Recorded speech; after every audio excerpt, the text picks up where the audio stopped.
What's going on, guys? So today we are out here in Indiana at the Forest River Dealer Sneak Peek event for 2025. This is basically a show where dealers come out and get a sneak peek at 2025 model changes to see if these are units that they want to carry on their lot. In front of me is a very interesting unit. So this is an east to west brand. They call it the Ahara. And this is very similar looking to another brand that I know a lot of you are instantly going to probably want to compare it to. And that's really the point of this video.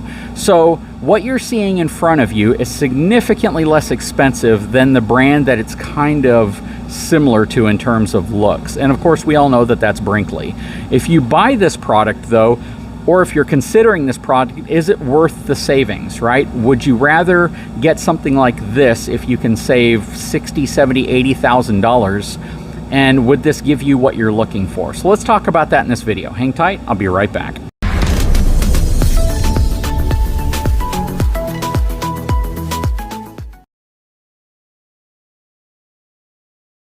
First, let's start by looking at the numbers on this unit. So this is going to have a gross vehicle weight rating of 17,190 pounds, a cargo capacity of 2,402 pounds, and a dry weight of 14,729 pounds, and it's 41 feet 7 inches long. This to me is something that I would only recommend towing behind a 1-ton truck, a modern 1-ton truck. It doesn't necessarily have to be a dually, but you definitely want to have the payload capacity to be able to support the amount of pin weight that this could transfer to it. I believe you can get a generator prep option for this as well. The slide out technology for the most part is rack and pinion, but this is a cable driven slide, and this one has the exact slide system by BAL, which is the second generation of their cable driven slide system, which is supposedly a lot more reliable than the first generation, which is really nice. That said, you can see the squared off windows and a graphics package that again looks very similar to a brand that it kind of emulates to some degree. Very cool. Now there probably is some argument on who came up with the design first, and I'm not going to get into that. I'm just going to tell you that graphics look very similar to that other brand. That said, let's talk about some of the things that this unit has that are similar and some things that may be a little different. Again, keeping in mind that this is a significantly lower cost unit, but mainly because you can't even get a Brinkley in this size in a traditional fifth wheel floor plan. You'd have to move to a toy hauler to do that because they don't have a full profile version of this yet in a standard fifth wheel configuration. So just keep that in mind as well. That's a big difference. Real quick, looking at the running gear, this is obviously dragged through mud recently because we got a lot of rain.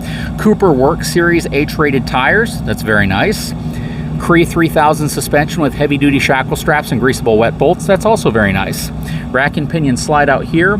This rides on a 10-inch I-beam frame, but it has a boxed section underneath it for the suspension, and the suspension hangers are reinforced, so that is also very nice.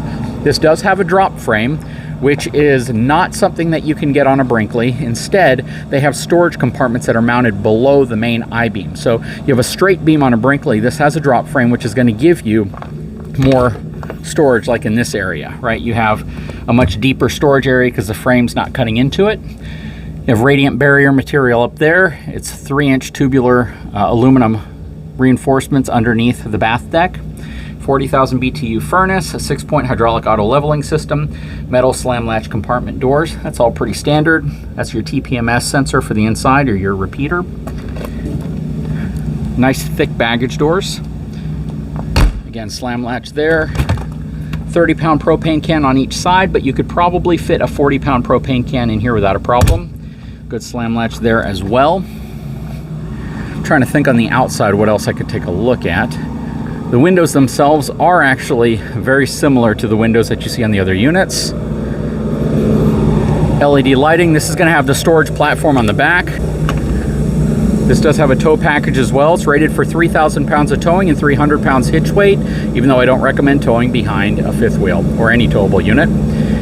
Right here you have a large Morai tray that pulls out, which is really nice, and you have an even larger access into this space, which means if you have a kayak or something like that, you could fit it in here. Now, Brinkley doesn't even offer a floor plan like this, so it's hard to say that there's a direct comparison, except for the fact that the graphics look similar if you think about it. Popping this up, big storage area. And then a huge storage area, and this is where that pass-through is to the very back hatch. Very similar to some other floor plans. You see your wet bay way over there as well. That's your Nautilus panel. Has a nice little tray underneath it to pass your stuff through, like your hoses and things, and then to collect water and drain it out if you need to. And then in here, you have an outside shower spray. And then they have a nice protective material covering the floor. And then you can see that that is a plywood floor system that's above the aluminum supports, as well as your ducting, which is nice and flush. Okay, as we come around, you have some huge awnings. You have two of them on this side. They kind of meet in the middle right there. I can see two large solar panels on this side as well. You probably have, I'm guessing, about 400 watts worth of solar on the roof. Asdell construction, so that's something I don't believe Brinkley is doing yet. They might be doing it, but I don't think they are. So you have laminated walls with high density foam, side walls, rear walls, slide room end walls, and slide room roof is all Asdell, so that's really nice. This is a 4-season rated unit, and this is the 380 FL, which is obviously a front living room unit. You have your Moride safety rail coming off of it. You have your Lippert screen assist right here, along with the screen door protector, which is really nice. You have a friction hinge in here as well. This actually has the thin shade in it also, so this has the shade for the window. So it's got a lot of upgrades that are just included. Okay, so stepping inside, we are going to pan around real quick so you can see what's going on in here. Now, I can tell you right off the bat that you can't make a true comparison on the interior of these because they're done differently. So if you look at a Brinkley, the way that the walls meet the roof, the way that things are done, they are so precise, and that is a huge perk, and you're paying a lot for that. You're paying for precision, you're paying for fit and finish that on some of these units you don't necessarily need, but in some ways you might need them. You might travel so much that you're really concerned about a piece of trim not butting up 100%. So Brinkley definitely has some quality perks to how they assemble their units that truly stand out, and there's no denying that at all. But if you want a floor plan this big like this, unfortunately today, as of the shooting of this video, they don't have one this big, right? You're not going to get it in a full profile. You're not going to get it in a drop frame. And these are things that you might be looking for. And again, if you're looking for that, you might not be able to get it in a Brinkley today. But really nice valances, day-night roller shade. So a lot of RVs are moving away from both and they're just giving you a dark shade. So it's nice to give you both. You have your furniture here, which is very similar to the furniture you'd have there as well. These fold out into beds, so you have two opposing beds as well when you're done. You have your theater seating, mock air conditioning system, and you have 3 AC units in this, so that's really nice. You have a really, really nice front hutch area around the TV. Beautiful. Nice glass inserts in the cabinetry. All right, stepping back this way, you have several things going on here. So you have your power monitoring for your solar.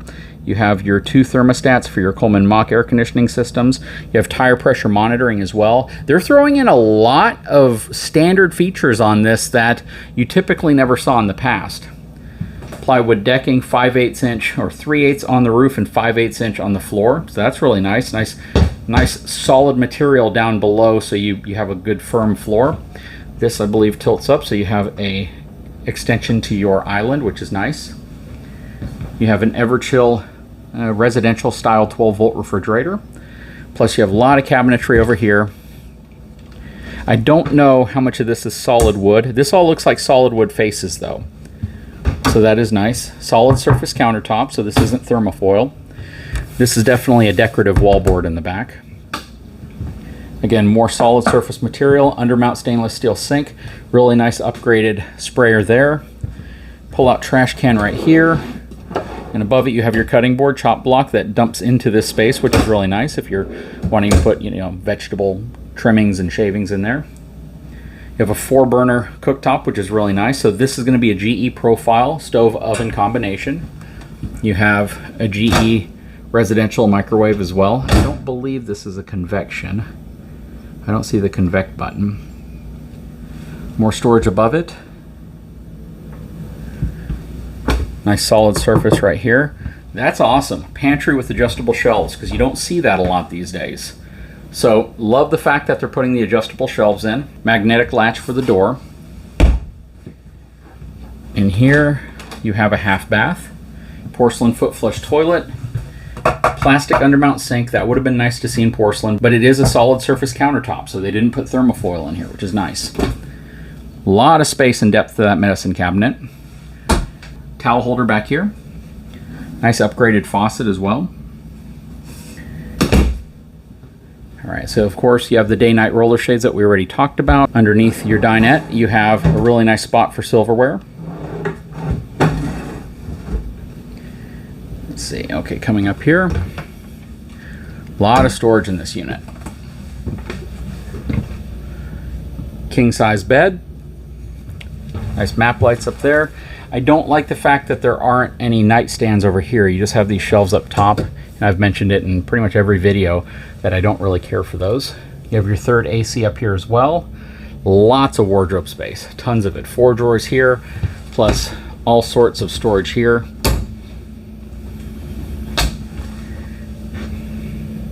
Nice sliding glass door, spot for your washer and dryer, stackable unit, and I like the fact that they put adjustable shelves in here as well.